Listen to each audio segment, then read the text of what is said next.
नमस्कार मंडळी, कसे आहात सगळे? मजेतच ना? तर आज मी बनवणार होते मुळ्याचा पराठा. त्यासाठी मी 3 मुळे घेतले होते. मुळे मी आधी स्वच्छ धुवून घेतले. त्यानंतर मी आता साल काढून घेणार आहे तिन्ही मुळ्यांची. अशा प्रकारे मी साल काढून घेतली आणि मग ते किसून घेणार आहे किसणीने. असे मस्तपैकी किसून घ्यायचे. असे पांढरे शुभ्र दिसतात मुळे. मग त्यानंतर मी कढई ठेवली. कढईमध्ये तेल टाकून जिरी, मोहरी, कढीपत्ता, लसूण असं सगळं फोडणीला टाकलं. त्यानंतर मग मी लसूण टाकला. त्यानंतर मग त्यात टाकायचा मुळा, हिंग वगैरे टाकून घ्यायचं. चवीनुसार मीठ, हळद. मुळा आधी पिळून घ्यायचा असा, मग तो कडवट किंवा तुरट लागत नाही.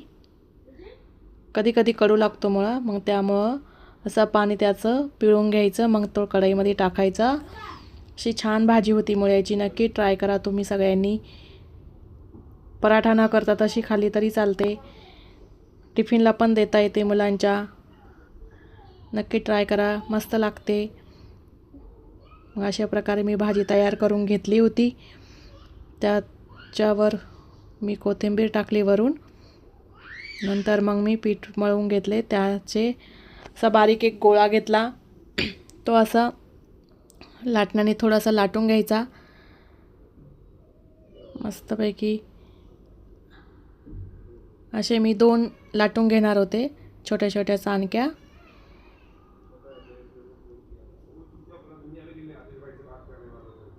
असे मस्तपैकी 2 चाणक्या लाटून घ्यायच्या, छोट्या छोट्या जाडसर लाटायच्या.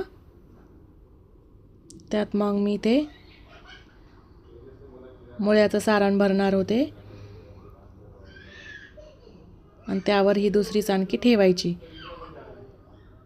एका चाणकीत भरलं तरी चालतं, पण असं पण छान होतं, फुटत नाही वगैरे, व्यवस्थित येतो पराठा. आणि असाच हाताने दाबून मी केला होता तो पराठा.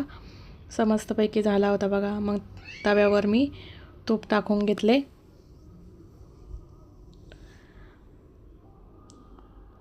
त्यावर असा पराठा टाकून द्यायचा. नक्की ट्राय करा तुम्ही पण. करून खा, मुलांना पण करून द्या. आणि माझी व्हिडिओ आवडत असेल तर लाईक, कमेंट, सबस्क्राईब करा माझ्या व्हिडिओला, शेअर करा. आणि आता सध्या सीझन चालू आहे मुळ्यांचं, तर करून खा मस्तपैकी असा पराठा. Okay, bye.